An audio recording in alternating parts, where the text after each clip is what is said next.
What's good, everyone? This your main correspondent, Alan Taylor, and I'm back in the broadcast room. And this is where we at. So, yes, of course, you guys, you know I had to, put my quarters, nickels, and dimes in on the Diddy situation and things like that. It's of course this is a major, huge situation. And growing up, in the 90s and stuff like that, hearing Diddy, Biggie, Pac, all of them, all of them. It's an old school saying that, if either you live long enough to see yourself die the hero, or you live long enough to see yourself become the villain. And what the French toast is there to think about? Well, either you die the hero or you live long enough to become the villain.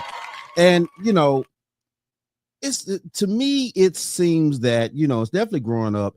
I think that the tides turned definitely after Biggie passed. And also too, a lot of things happened once the 21st century turned for Puffy. But listen, look, we're about to dive off into this and let's see what's going on. We got Cassie that's been on the stand for the past 4 days now. So this is the intel of the situation. Apparently they pulled out text messages and things like that. So we're just going to dive off into it. Let's see what's going on here. Quarters, nickels, and dimes, people.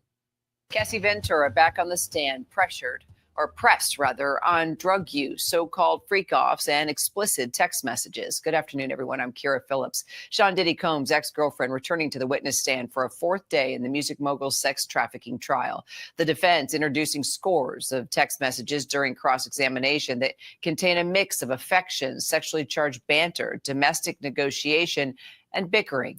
The defense has attempted to demonstrate those messages show Ventura's agency in a relationship that she described on direct examination as colored by Sean Combs' alleged control, threats, and beatings.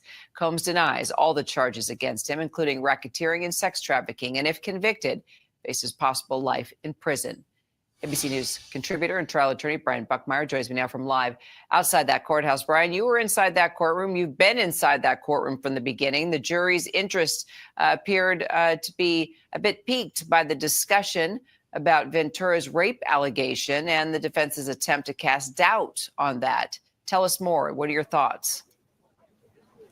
Yeah, so in the testimony that came out, which seemed somewhat scattered at points, and I'll explain that in a bit, but the argument being here that I'm seeing is that there was this rape allegation, and after that rape allegation, there are continuous messages between Cassie and Sean Combs where she never brings up the rape, where she actually has consensual sex with Sean Combs. And it seems like in the discussion, it looks and resemblance much more like a mutual or maybe not so much breakup, where they're trying to see, when can I see you next? I want to hold you. I don't want things to be messy, breaking up completely. And what I saw is, because I know some of these dates are important, a movement towards November 15th, 2018, when we know that Kim Porter had died, and then the memorial that she had on November 24th, 2018, where Sean Combs says that Kim Porter was his soulmate, something that Cassie seemed to take to heart and really hurt her, and that seemed to be when the relationship really broke apart. Now, to speak on that situation, like at the end of the day, though, Kim did have twins for him. And I truly believe that Diddy did really have love for Kim. I mean, I'm just being honest. I really do believe that. So, yeah, I mean, it is what it is. And you got to think about all the things that he was doing with, Cassie and stuff like that. And Cassie is not innocent in the situation here. She was, cooperative, and she was trying to, help and do things like that because she wanted to actually be with Diddy. Let's keep this real. Diddy was the dude that she broke all the rules for. And what the French toast is there to think about? And we know how this goes. We know how this goes in society. It is what it is. The women that choose who they want to be with, they'll break the rules for them, and they'll make rules for the dudes that they kind of somewhat like or halfway would deal with. These are just facts. So the jury heard a dramatic recording of Ventura and a man who said he had seen her in a sexually explicit video. Can you talk about how impactful this was for the defense, and what do we know about this video? I mean, for the defense, they've been trying to color Cassie something very different than when we see her in court. In court, she is very soft-spoken, well-dressed, stunning, I think at one point in time, the defense said that you're beautiful, and she said thank you in previous testimony, and the whole courtroom kind of giggled because I think we all, to some extent, agree. But here you saw a video, or you heard a video, sorry, where she was screaming, livid, talking to someone who had seen a video of her in a freak off, and she was trying to get it back, trying to recover it, because the defense is making the argument that both Cassie and Sean Combs wanted these videos to never see the light of day, that it wasn't used as a tool to try to manipulate or control her. But also, now, to speak upon what he's saying about these videos in this situation here, if they had these, how did Puffy allow this situation to get out of hand like that? You know, and then at the same time though, too, you have to also think about it. Yes, it's a lot of drugs involved. When you're in that type of deep coma, I put it that way, too much of these narcotics and things like that. Yeah, you're not thinking properly. You don't think properly when you're heavily sedated. And, you know, I can see how some things may slip through the cracks, but they're presenting here and they're saying that Cassie has a whole nother side and she was on that phone or whatever messages and things like that, you know, Blake basically, you know, acting the ass, like probably, you know, demanding these situations to be, you know, given to her, these tapes and things like that, you know, to be given to her immediately. Shoulder in a very different light that I think intrigued the jury. So prosecution will redirect after the cross-examination, right? So what can we expect? I think what we're going to expect is to go back over some of the major points, and I think only the major points, because the defense does believe they're going to finish their cross-examination sometime shortly in the next, I think, 45 to 60 minutes. And then, actually, I'm being told they just concluded. And so redirect will begin. And what's going to happen is I think the prosecution will come and say, well, what did you mean by this? Yes, you said this in a text message, but why did you do that? And I think we're going to get a lot of, I did this to appease him. I did this because I was afraid of him. I did this because I felt I was controlled, trying to move the narrative away from abuse, away from a relationship that we might think is normal and tumultuous outside of the domestic abuse, and move it back towards coercion, back towards sex trafficking. That's what the government will try to do in the rehabilitation and the redirect of Cassie Ventura. Brian Buckmeyer, thanks so much, Brian. Okay, so you know what I'm saying? I can see how the prosecution will try to, you know, manipulate the situation and move it that way. I get it. That's their job to try to lock Diddy up. It's no, I mean, that's their job out here. It's just is what it is. Now, I'm not saying that Diddy didn't do some egregious things out here. You know, I mean, it's just so much evidence that's, you know, piled upon top to, like, you know, it's just Jesus Christ, Diddy. What were you thinking here? What were you thinking? But the power, it always ends up being the power. The money equals power, things like that. It always ends up being the power. And I can see how Diddy would let things go to his head like that, because you know, it just is what it is, man. The money's power. So, all right, we're about to go here now. We're about to check out more things about this situation here with Cassie's testimony and things like that. Apparently, it's supposed to be her last day on the stand. Let's go here now. Let's check this out. New testimony in the federal sex trafficking trial against music mogul Sean Diddy Combs. The defense has just wrapped up its cross-examination of singer Cassie Ventura. She's the ex-girlfriend of Mr. Combs. She has been on the stand for over 20 hours this week. Defense attorneys had cited explicit text messages and emails between the two, trying to counter testimony that Ventura was forced to participate in drug-fueled sexual encounters known as freak-offs. Combs has pleaded not guilty to all charges. NBC News correspondent Rahema Ellis is outside the courthouse in New York City. So, Rahema, we've already seen Ventura talk with the defense, you know, going after her and talking to her. Now we're on redirect, right, from prosecutors? Yeah, we are on redirect, and it's been communicated to the judge that the redirect would last no more than an hour, because the judge has been very serious about saying that Cassie Ventura has to get off of this witness stand. And so once the redirect finishes. Okay, so why is the judge so adamant about wanting to get Cassie off the witness stand? Now, the evidence is coming out. They got the text messages, things like that.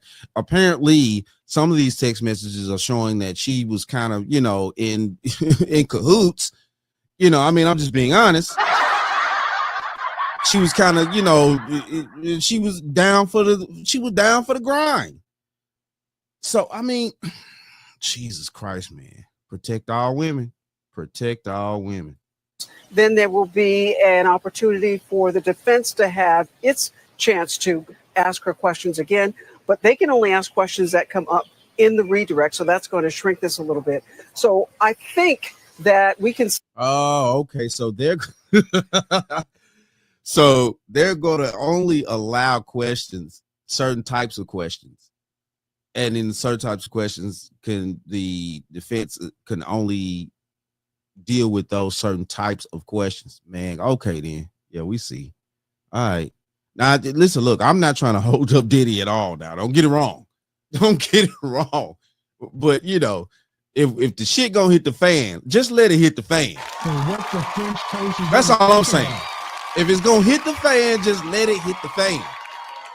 Say that they are going to finish with questioning Cassie Ventura today, and then we'll see what happens. But during the day of her testimony by the defense attorney, she was asked a lot of questions of things we've heard many times before. And one of the things that was most volatile was when the defense attorney played a audio tape, something she had recorded with a man who said that he had a video of her having sex. And we've got a full screen of it here. The words are a lot of cursing words. And she's saying, I want to see what it is. If this is my life and you should show it to me, pull it up.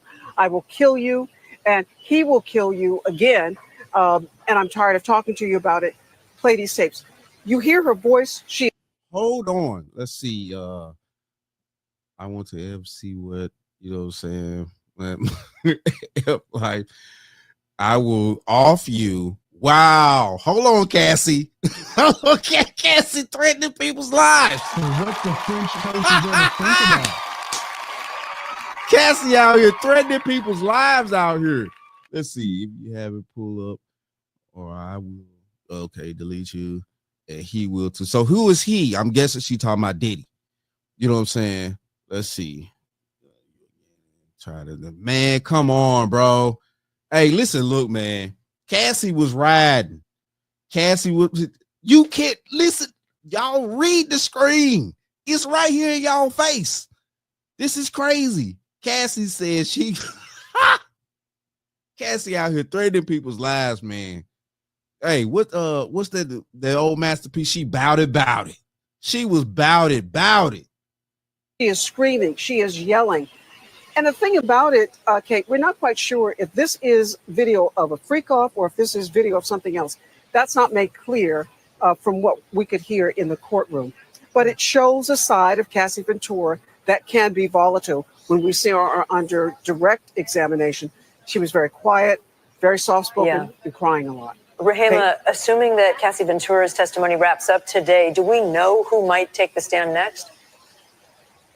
Yeah, we're hearing that it's a woman. It's Dawn Richards. She was a part of a girls group that Diddy Combs had put together back in 2004, 2005. They were called the DIDDY Kane, part of a group that was hoping to be a part of a music video. She's accusing him. She's filed a lawsuit accusing him of brutality and intimidation as well. Okay, so Dawn Richards, DIDDY Kane. I remember that group. Vividly. Real talk. Like I say, I grew up, in P. Diddy, Death Row, Bad Boy Death Row era, things like that. I remember that. Wow. So okay. So obviously, she's coming up next and going to testify. But this is crazy out here. So obviously, Cassie out here, she ride or die. She bout it out here. Seriously. So what the French toast is gonna think about. Listen, look, man. I'm not trying to justify what Diddy did in no way, shape, form, or fashion. I think he's a horrible person for doing all that type of shit, especially using his powers and influence for the wrong types of things. He should have been somewhere helping sick kids or trying to do something positive with all that power. But it just is what it is, man, at this point. And some of these women were actually, down for the game. And obviously, it's it's like a pimp hoe situation. And be honest with you, Cassie was his bottom bitch. And the bottom bitch do things that the rest of the bitches don't do and can't do because they're not in their strategical place in order to do things. They obey the rest of the bitches obey the bottom bitch. The bottom bitch get orders from the pimp. And you know what I'm saying? At the end of the day, that's just how it goes. That's how it was going down. Now we heard and we said you saw what she was saying. She was irate about the video situation, whatever type of video it was. It don't matter. Obviously, she was pissed off about it.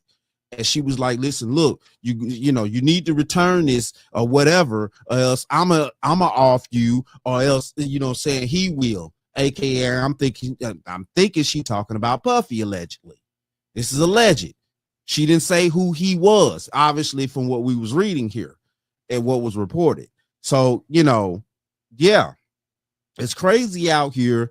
At the end of the day, I don't think Cassie was just all this super victim like they're trying to make her out to be and things like that. This is crazy.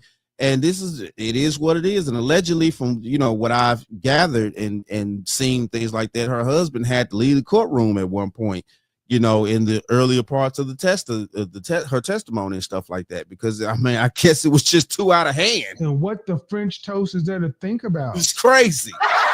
It's crazy. You know, who wants to hear about their wife getting, you know, matter of fact, who wants to hear about their pregnant wife, past history with this man right here, doing all types of egregious things with her, and then too, just being a grown-ass man with a logical thinking brain, hearing certain things that she was saying and stuff like that, knowing that she was applicable in certain situations. Come on, people. And what the French toast is there to think about? Come on. She ain't innocent neither, but it is what it is, though. Shout out to all my subscribers. Mad love to y'all. If you're new to the channel, please hit that like, share, subscribe button. Make sure you ring that bell to be notified whenever I decide to post things. And like I always say, and that, my friends, is the bottom line. That, my friends, is the bottom line.